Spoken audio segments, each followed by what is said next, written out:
Bienvenue sur la vidéo de formation pour l'accès prescripteur de la plateforme mobilité Je bouge en Vaucluse. Elle a pour but de vous permettre de demander un identifiant, de vous connecter à l'outil de gestion, d'ajouter vos bénéficiaires pour saisir leurs demandes de mobilité et suivre leur avancement. Pour accéder à l'outil, veuillez ouvrir un navigateur internet sur un ordinateur et entrer l'URL app.jebougeenvaucluse.fr. Vous arriverez ainsi sur l'outil de gestion vous permettant de demander un accès et de vous connecter. Si vous n'avez pas encore d'identifiant, veuillez cliquer sur le bouton « Je m'inscris » situé à droite. Un formulaire va s'ouvrir où vous devez renseigner les différents champs, ceux avec des étoiles sont obligatoires. Pour pouvoir valider, vous devez cliquer sur le lien « Conditions générales d'utilisation » en bas du formulaire, puis les faire défiler et cliquer sur le bouton « J'accepte les conditions générales d'utilisation ». Vous pourrez ensuite valider le formulaire.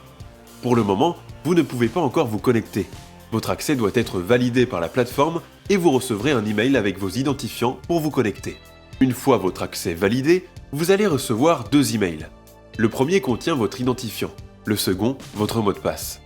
L'identifiant se termine par -JBEV. Vous devez les saisir dans la partie gauche de l'écran d'identification et cliquer sur le bouton « Je me connecte ». Vous arriverez ensuite sur l'accueil de votre espace privé. Sur celui-ci, vous avez des boutons sur la gauche vous permettant d'effectuer des actions comme ajouter une demande ou un bénéficiaire par exemple. La partie principale de l'écran liste vos demandes en cours que vous pouvez limiter en utilisant les filtres se trouvant au-dessus. Un mécanisme d'onglet vous permet d'ouvrir plusieurs demandes en même temps.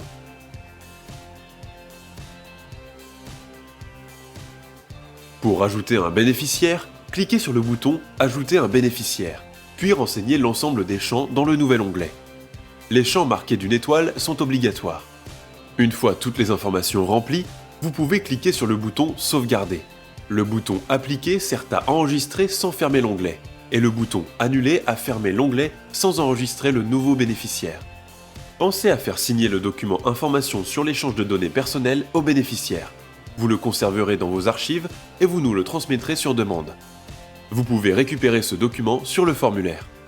Pour consulter et modifier la liste de vos bénéficiaires, cliquez sur le bouton « Mes bénéficiaires » depuis la page d'accueil. Vous pouvez ensuite le retrouver facilement en utilisant les filtres en haut de page, puis cliquez sur la ligne du bénéficiaire souhaité. Vous pouvez ensuite modifier des informations et cliquer sur le bouton « Sauvegarder ». Vous avez également la possibilité de supprimer un bénéficiaire suite à une erreur de saisie par exemple. Pour demander le prêt d'un véhicule pour l'un de vos bénéficiaires, procédez comme pour une demande de diagnostic mais choisissez « Mise à disposition de véhicules à la place ». Renseignez le bénéficiaire ainsi que tous les champs obligatoires. Lorsque vous aurez choisi le type de véhicule, un calendrier sera affiché avec les périodes de disponibilité en vert. Vous pouvez ensuite sauvegarder. Pour demander la réparation d'un véhicule au garage solidaire pour l'un de vos bénéficiaires, choisissez « Garage solidaire » suite à l'ajout d'une demande depuis l'accueil. Renseignez les informations sur le véhicule, décrivez la panne et sauvegardez. Pour suivre l'avancement de vos demandes, vous pouvez revenir dessus depuis l'accueil. Chacune de vos demandes est identifiée par un numéro. Vous pouvez suivre son état d'avancement qui passe par 5 étapes.